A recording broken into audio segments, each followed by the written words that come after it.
एक नगर में एक राजा रहता था। बड़ा ही घमंडी था।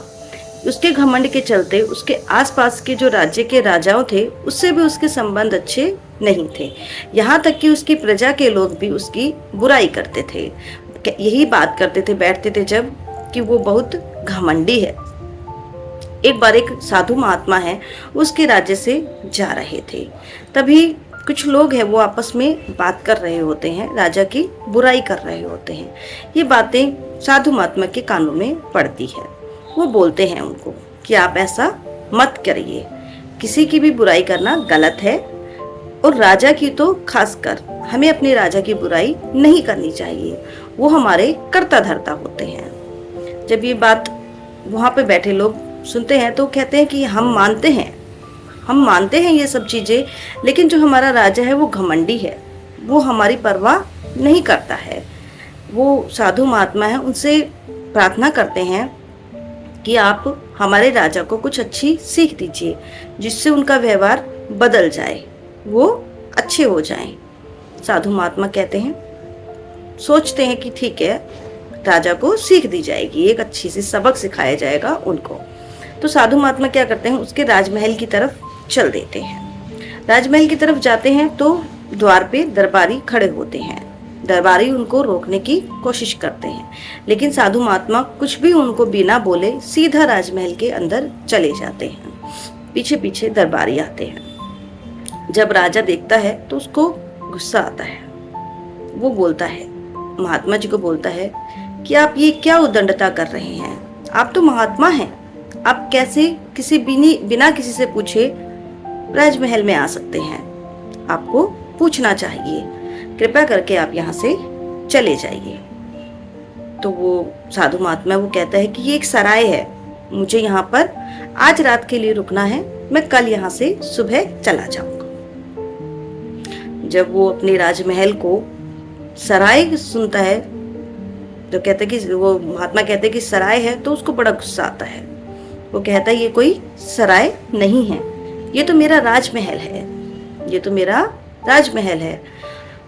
यहाँ पर बड़ा ही सुख सुविधा वाला सब वो है, ये कोई सराय नहीं है, आप यहाँ पर नहीं ठहर सकते हैं, आप यहाँ से चले जाइए। वो कहता है उसको चले जाओ।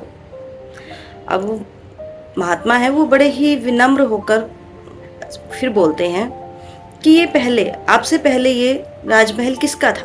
तो वो बोलते हैं मेरे पिताजी का था। फिर वो बोलते हैं कि आपके पिताजी से पहले ये राजमहल किसका था? तो वो कहते हैं कि मेरे दादाजी का था।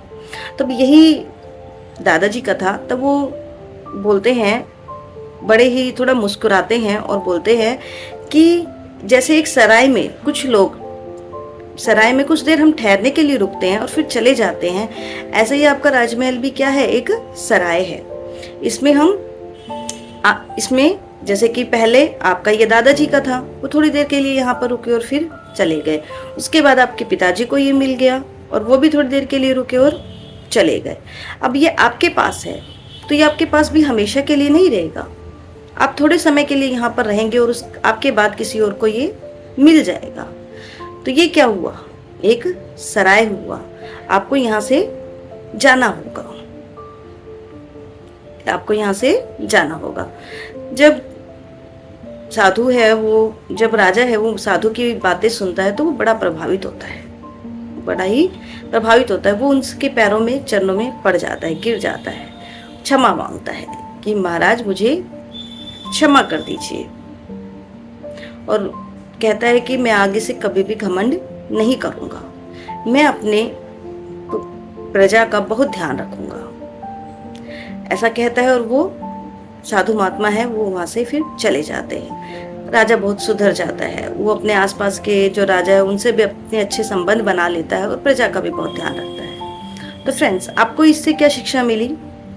हमें इससे यही सीख मिलती है कि जो दुनिया है वो एक सराय है, जहाँ पे लाखों लोग डेली आते हैं और डेली जाते भी हैं, कुछ आते हैं कुछ जाते हैं। हमें भी क्या है, एक दिन यहाँ से जाना है।